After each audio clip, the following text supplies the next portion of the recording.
Escola de Campeões em ação, aprendendo a aprender.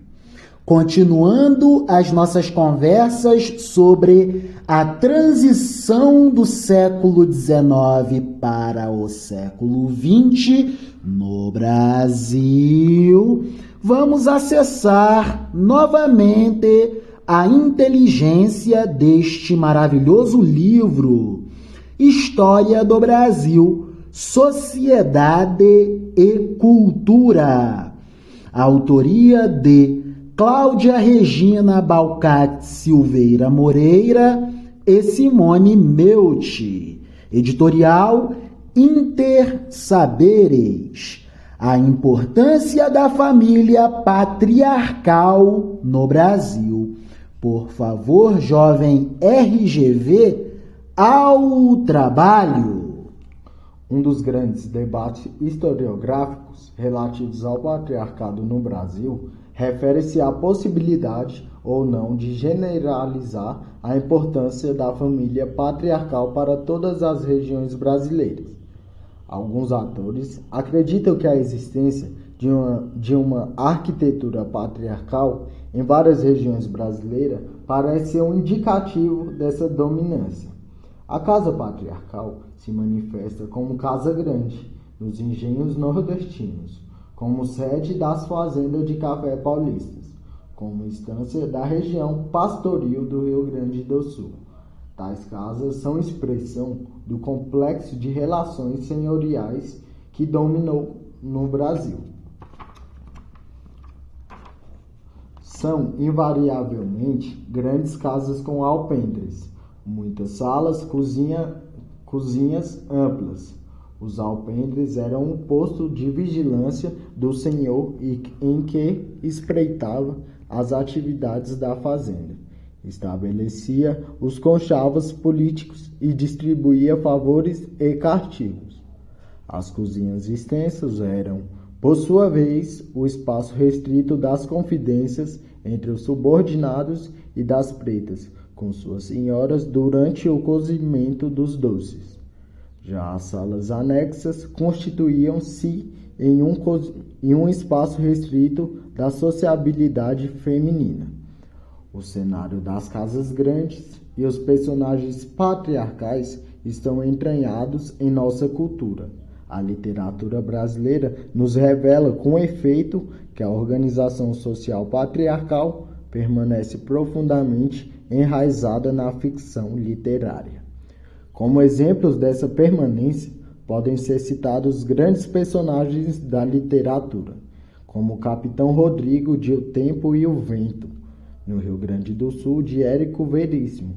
Também são dignos de lembrança os engenhos pernambucanos da década de 1910, representados por José Lins do Rego, em Menino de Engenho. Até a simpática vovó Dona Benta e seu sítio do Pica-Pau Amarelo da ficção de Monteiro Lobato conservam uma estrutura senhorial em que os netos, a negra Anastácia, os caboclos, Barnabé e Zé Carneiro e também personagens míticos, como o Saci e a Cuca, são agregados numa relação de proteção, favores e dominação patriarcal, nesse caso, exercida pela figura feminina da anciã Dona Benta. Essa recorrência ficcional de personagens em relações patriarcais na literatura brasileira demonstra a força social dessa organização familiar no Brasil, com efeito, para além da ficção, um notável registro da dinâmica real das famílias patriarcais e a biografia de Joaquim da Cunha Rego Barros. João Joaquim da Cunha Rego Barros. Siga. O Barão de Goiânia, que viveu em Pernambuco entre 1797 e 1874.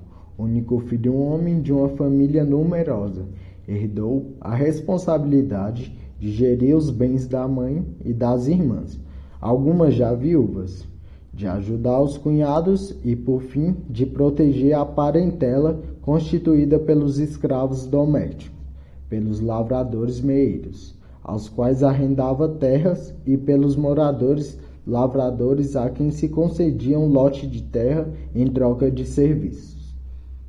Nessa biografia, percebemos que uma das principais tarefas de Rego Barros era a realização de bons casamentos para as irmãs e as filhas. A grande preocupação do barão, ao avaliar as alternativas de enlaces, era garantir a manutenção e a multiplicação do patrimônio familiar.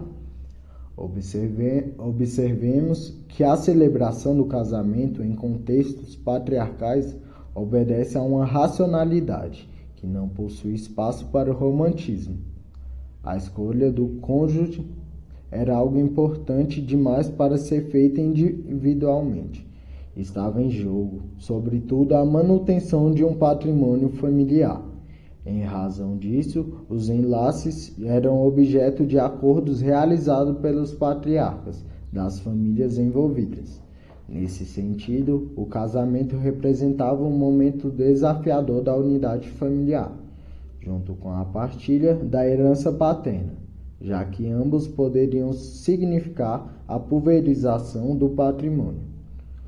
Foi com o fim da escravidão, a formação do Estado Nacional Brasileiro e a progressiva industrialização que, paulatinamente, houve o declínio da família patriarcal. Essa forma de organização familiar, característica do ambiente rural, tendia ao desaparecimento à medida que a urbanização impunha novas formas de convivência.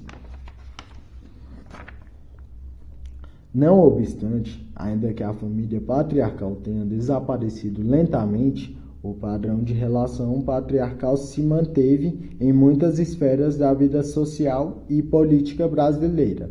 A rigor, o patriarcado fundou um determinado padrão de relações entre homem e mulher, bem como entre patrões e empregados domésticos, que foi deixado como herança de um tempo remoto sempre presente. Maravilhas! E vamos lá acessar a série do Padre Cícero. Transição do século XIX para o século XX. Bem dentro do contexto lido.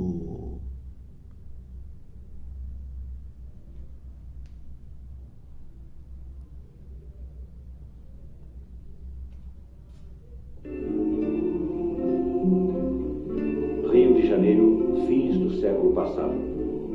O ex-seminarista José Marrocos é preso por ideais políticos e deposto para o interior do Ceará. Na Caatinga, com a ajuda do Mascate Simas, a jovem beata Maria de Araújo e seu velho pai conhecem o padre Pego, um fanático visionário. Impressionado com Maria, o religioso se junta ao grupo e anuncia a chegada de fatos divinos. Lígia, a filha de um rico fazendeiro, é expulsa de casa por ter se unido a um ambicioso aventureiro. Seguindo seu caminho, Marrocos encontra um agonizante padre Pego. Depois dos presságios do visionário, todos chegam finalmente à cidade de Juazeiro. Padre Cícero, segundo capítulo. Terra vermelha,